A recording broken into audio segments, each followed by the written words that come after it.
Hi, everybody. My name's Adam. I'm on the LA Leadership Council for the David Lynch Foundation, and Lynn Kaplan, if we could please recognize her really quickly.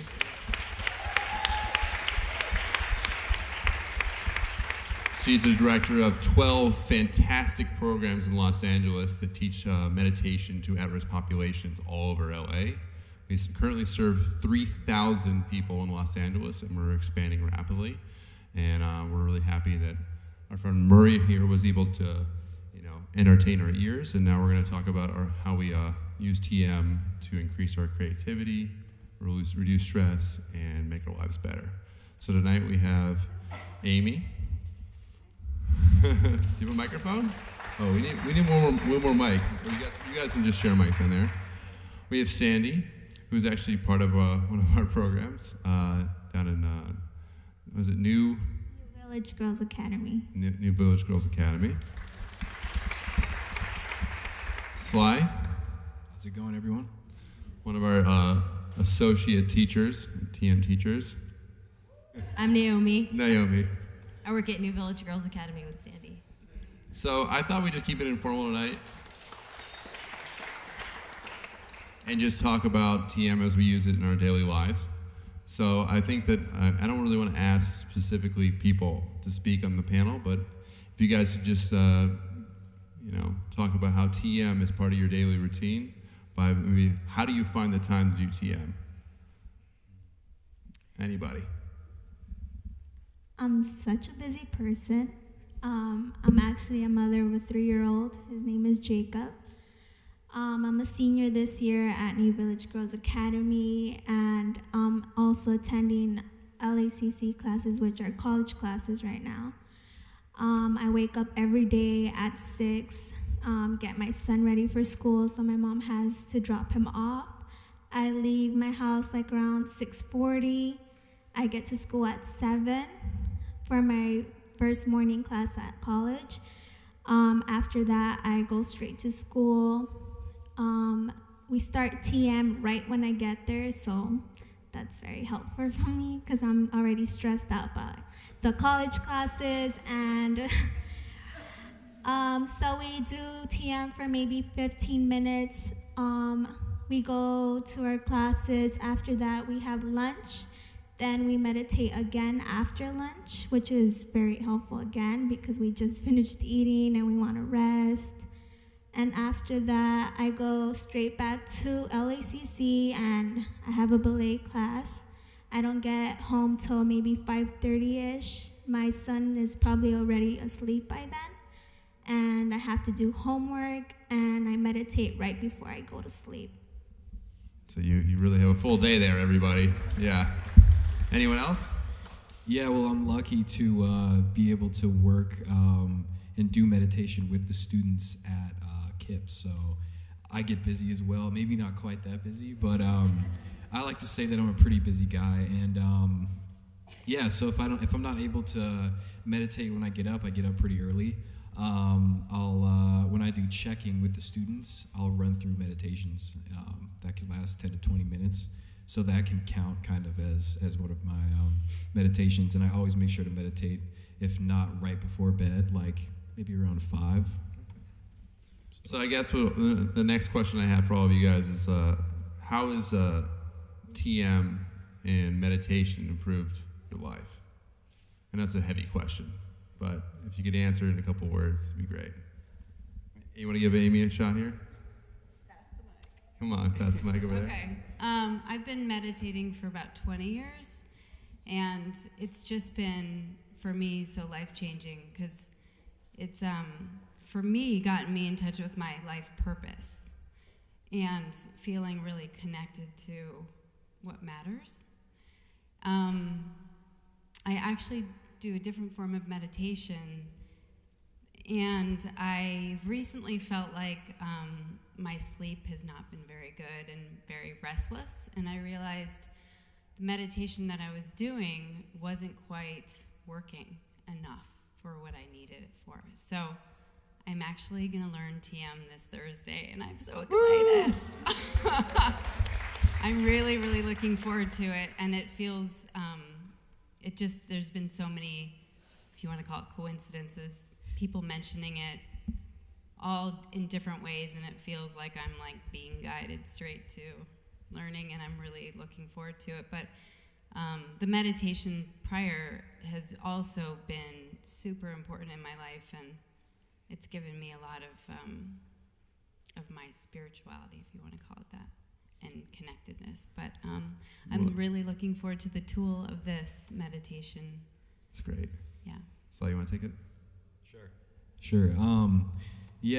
I have what some Buddhists would call the monkey mind, where at least I had this a lot when I was a kid. I would always be jumping from subject to subject, very disorganized, very racing thoughts. And so I've learned that through meditation, I've kind of slowed down those thoughts and kind of gotten more centered. It sounds cliche, but it really has kind of created this baseline kind of relaxation, kind of focus, I guess you would say, a focused energy that I can kind of bring to daily life, you know. That's great. Maybe we'll take a second here, because we do have a TM teacher up here, what it's like to be with the students every day, teaching class. I mean, I always imagine everyone running around yelling all the time. What's it like being in a room with 20 people, just completely quiet? Well, I am just really quickly going to correct you there. I'm not actually a TM teacher. I'm an associate teacher. So I follow up with the students. I help them make sure that they're doing the meditation correctly. But my colleague, Rachel Lansky, she's over there. She's actually teaching TM at New Village Girls Academy. I'm really, really grateful for her. We just taught a group of students today. Super exciting. Woo! Yeah, Rachel. How many students did you teach? We taught 4, I believe, right? It's been hard this year. The school's under construction, but we're making it work, and it's pretty crazy how you can go into a classroom and there's lively conversations going on, or maybe there's an argument, or maybe there's some girls that are just arguing about something. I don't know. Quiet time starts. Sometimes it's a little rough. Obviously, these are teenage girls. You tell them to do something and they want to do the opposite of it. We've all been there. But they dive into it, a few minutes pass, and then there's just this silence. It's incredible. They go from this level of craziness to just boom, totally deep. And then afterwards, they all come out of it and they're stretching and they just open their eyes and they just look like completely different people. You're safe for that, just that one moment. Yeah, I mean, and that just kind of carries them through. It's that boost they need. They get it. Few hours, they are able to go back to their schoolwork, just clear, refreshed, get back into their, whatever they're doing in class, whether it's having a discussion or, working on one of their projects, whatever, and they just come to it with renewed energy and then, do their day, have their lunch, and they just, when they need that second little boost, they have that second TM of the day. And it's great. I'm truly blessed to be able to witness it. I would like to jump in that conversation. Yeah. You are the student. Actually, I think maybe this was last year, second semester. I was doing a project on childhood cancer.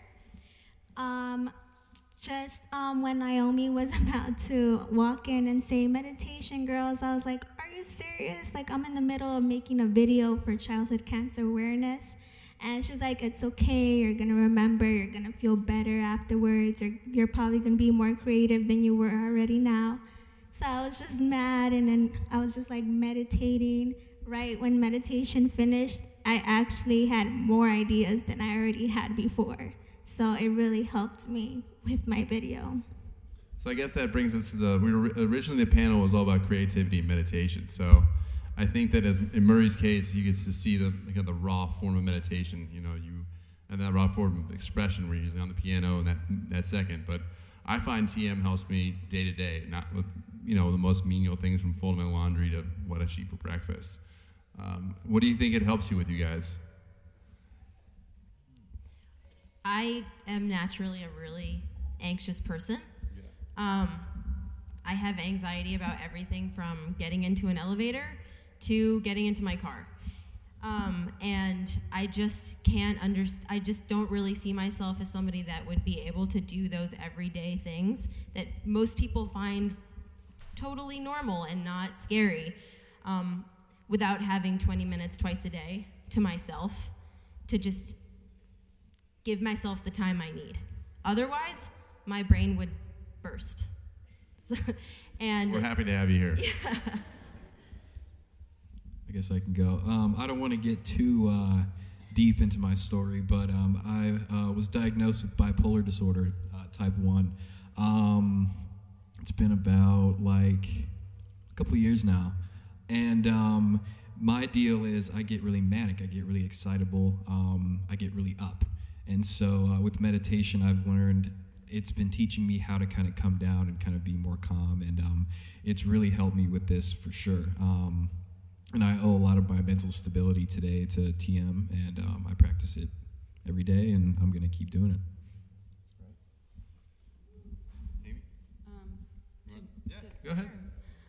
I think for creativity, you know, your mind is just so bigger than we can even comprehend, and I think you know, to be able to access that, you have to quiet down to be able to let those sort of bigger conscious thoughts bubble to the surface, and I think meditation is such a key to being a human being. You know, it's such a great tool if we can really use it, because it opens us up to a world that we don't always think we can access. So to me, it's always been such a great tool to have, and I feel like this TM is going to unleash some other tools and creativity. I think it's a stress reliever. How many of you guys think it's a stress reliever? Yeah? Okay. I think it's a stress reliever because I deal with my own son. Not only that, but I actually have an internship at Ronald McDonald's House, the Los Angeles one. And I get to see kids with different type of illnesses every day. So it's very heartbreaking for me, and I feel like their emotion all the time. And it's like every time I meditate, I get to relieve some of that stress. That's great. That's great. Can I just say something really quick? Of course. I just want to say I went to their school a couple weeks ago, and to hear the effects that the meditation has had on these girls is like makes me want to explode and cry and be. It just inspired me so deeply to hear the transformation that all these kids have gone through, and the positivity that came out of it. And I loved hearing your story, and it's so cool. I just think it's an amazing gift to be able to give these kids. Thank you so much, Amy.